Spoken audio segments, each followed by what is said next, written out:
जयपुर के राजा की पुत्री ठाकुर जी की बहुत बड़ी भक्त थी। वह पूरा दिन ठाकुर जी की सेवा पूजा में ही मग्न रहती।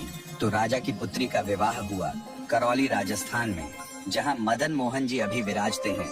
तो राजा की पुत्री का जब विवाह हुआ तो पुत्री से राजा ने कहा, बिटिया यह बताओ तुम्हारा विवाह है, तुमको हम दहेज में क्या दें? वैसे तो हमने सब दिया, लेकिन फिर भी तुम्हारी कोई इच्छा हो तो मांगो। पुत्री ने कहा, पिताजी मुझे सबसे ज्यादा प्रेम श्री मदन मोहन जी से है, तो क्या आप मुझे मदन मोहन जी दे सकते हैं? मैं इनकी सेवा पूजा अपनी ससुराल में करना चाहती हूँ। ये बात सुनकर राजा रोने लगा और अपनी पुत्री के चरणों में सर झुका के बोला, मुझे क्षमा कर दे पुत्री, तू जो मांगेगी सो दूंगा, पर यह मेरे हृदय हैं, मैं इनको नहीं दे सकता। मैं वृंदावन से मुगलों से बचा करके इनको लेकर आया हूँ, तू जो मांगेगी सो दे दूंगा, पर मदन मोहन जी को नहीं दूंगा। पुत्री बोली, पिताजी आपके पास गोविंद देव जी और गोपीनाथ जी तो हैं, एक ठाकुर जी मुझको दे दो। पर राजा ने अपनी पुत्री की बात नहीं सुनी और पुत्री की जिद हो गई कि मुझे तो मदन मोहन जी ही चाहिए, नहीं तो मैं विदा नहीं होंगी।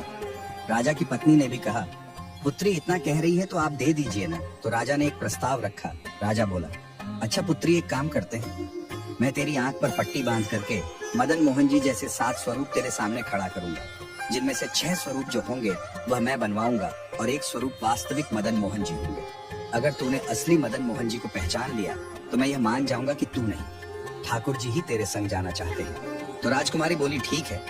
राजा ने कारीगरों को बुलवाया और मदन मोहन जी जैसे 6 स्वरूप बनवाए और सभी का एक जैसा श्रृंगार किया। पुत्री की आंख पर पट्टी बांधी और कहा कि अगर तू असली मदन मोहन जी पहचान लेगी तो मैं ठाकुर जी को तेरे संग भेज दूंगा।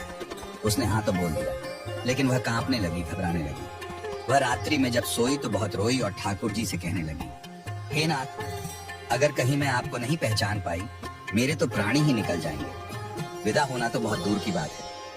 इस बात को सुनकर आधी रात में मदन मोहन जी उसके स्वप्न में आ गए और स्वप्न में आकर बोले, तू चिंता मत कर, तेरो ही मन ना है मोए ले जावे को, मेरो भी मन है तेरे संग जावे को। ठाकुर जी बोले, मैं एक काम करूंगा, जैसे ही तू मेरे स्वरूप को हाथ लगाएगी और मेरे हाथों को स्पर्श करेगी तो मैं अपनी कन्नी उंगली हिला दूंगा, तो समझ जाना यही असली मदन मोहन का स्वरूप है। अब तो दूसरे दिन वो पिताजी के पास गई। पिताजी जल्दी करिए, कब चलना है?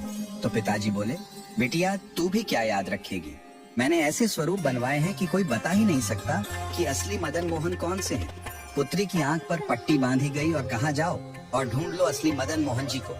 उसने जाकर के जैसे ही सभी स्वरूपों को स्पर्श करना प्रारंभ किया, 1 से लेकर 4 स्वरूप को स्पर्श करने के बाद पुत्री ने चारों को असली होने से मना कर दिया। और जैसे ही 5वें ठाकुर के स्वरूप को स्पर्श किया और हाथों की उंगली को स्पर्श किया तो ठाकुर जी ने अपनी कन्नी उंगली हिला दी। और जैसे ही कन्नी उंगली हिलाई तो पुत्री बोली, पिताजी यही है मदन मोहन जी।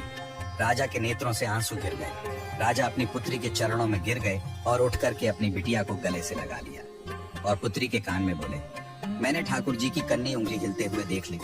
मुझे यह बात पता चल गई है कि तेरी ही जिद नहीं है इनको ले जाने की, इनकी भी जिद है तेरे संग जाने की। और महाराज गाजे बाजे रथ में विराजमान होकर श्री मदन मोहन लाल जी करौली राजस्थान को प्रस्थान कर गए।